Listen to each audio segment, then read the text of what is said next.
back sa ating channel mga sir. So yan, magandang hapon sa inyo. Yan, hapon na dito. So yan, may project tayo dito na yung ginawa natin nakaraan ha. Ano? So yung inverted shock. So bali yung next project naman natin sa kanya is itong ano, sa head.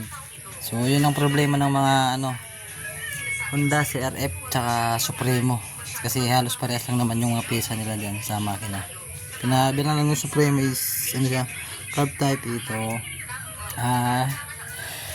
FI, tapos sport mataas, pero yung makina niya pare-parehas lang, tapos yung pyesa niya lalo dito sa head. So balik tayo dito sa problema nito. So ito nga pala, palit tayo nito kasi parating problema ng mga ganitong motor is yung tagas nga dito, kasi nga yung minsan nalulustrid to, mabilis malustrid. Yan, nagpalit tayo nito. So balan dito yung pinalitan. Naisipan ko lang na videoan para ma-share sa inyo yung video. Kasi ito palagi yung nalulustrid sa kanya eh. Yung kabitan nung pinakatakip dito, ito yung dalawa. So may nabibili naman sa ano, sa Shopee na ganito, cam holder ng Supremo. Bali Supremo na lang yung filter ko dito kasi parehas din naman. Tapos bumili ako ng isang ano, nut. Kasi yung isang nut nito ay yung bolt pala, yung bolt nitong isa, ayan, pinukpo ko na para kumapit. Bili ng isa, bali goods pa naman yung isa, yeah, goods pa yung isa niya.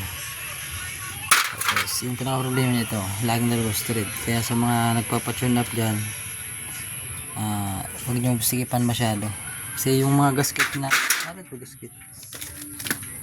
kasi yung mga gasket na ganito, pag na-over over sa higpit, mas lalong tumatagas, dapat tama lang. Kasi pag habang prines mo ng gusto yung ano, yung bolt, ito napipress ng gusto na ano, parang naiipit, parang nagkukupsit ba? Yan, para ganun. Ito matagas. Kaya dapat tamang higpit lang. Kasi kayang-kanya na pigilan yung lines.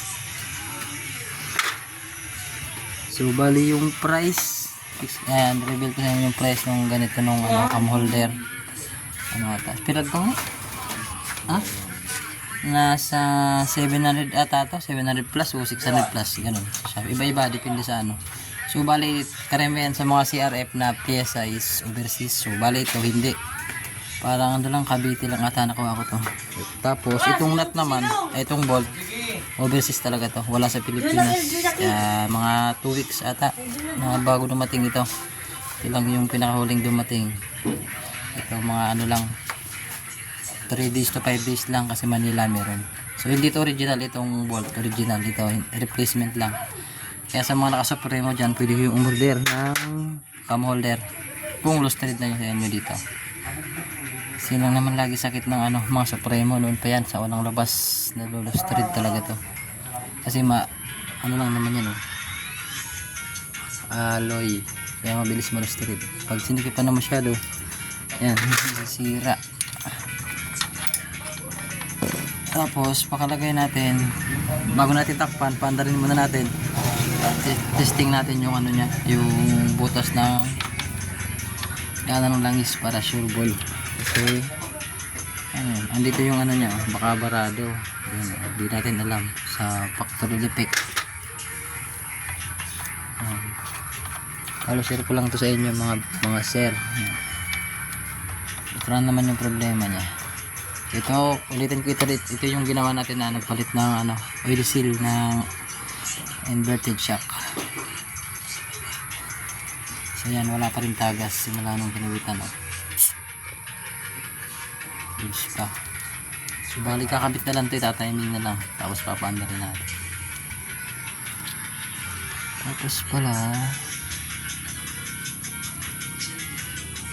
Tapos ito pala, ililipat natin to doon.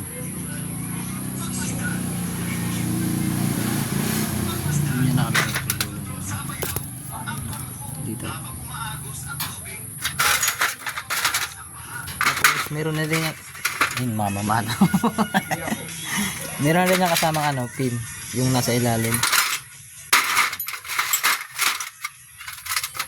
Yan. Ito yung pin. May kasama, may naka-fix na. So, bali ito dito tayo magpapalit kasi goods pa naman. Kita naman yung gasket pag sira na, pag linukot mo ng ganito, nagka-crack. Yan, wala pang crack. Pero pag mag-crack na yan, pag ginanito mo yan, sira na talaga yan. Yan, wala. Tapos, ano yan. Yan, so, bali kakabit mo natin, linisan ko lang dito ang gilid para sure ba na. So, yan, bali nakabit na natin lahat. Nasigipan na rin natin ito lahat ng 12mm, tapos naka-timing na rin yan. Check na lang natin yung sa oil pump na. Panda na natin.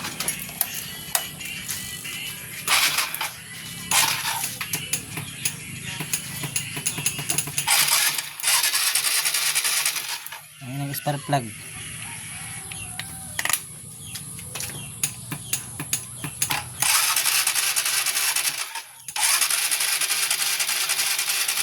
Uy, di mo pala mag-andar. Oo, di mo pala andar kasi walang tangke, di pala ito sa premo. Balik kick na lang natin. Ano pa yung tangke?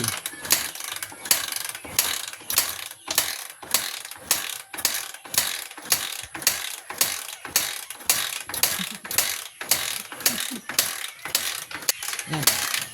Goods yung ilang so. Para ulat na din. Ano to? Kakabit na lang natin to. Ano na to? Dave. Kakabit na natin to. Importante to. Nag-ula na boy dali oh. Ito sa kaw. Sakbi na. Yan. So, yan. Goods naman yung oil niya. Yan. So, takpan na natin. So, yun lang. Ano na yun ito lang. Salamat.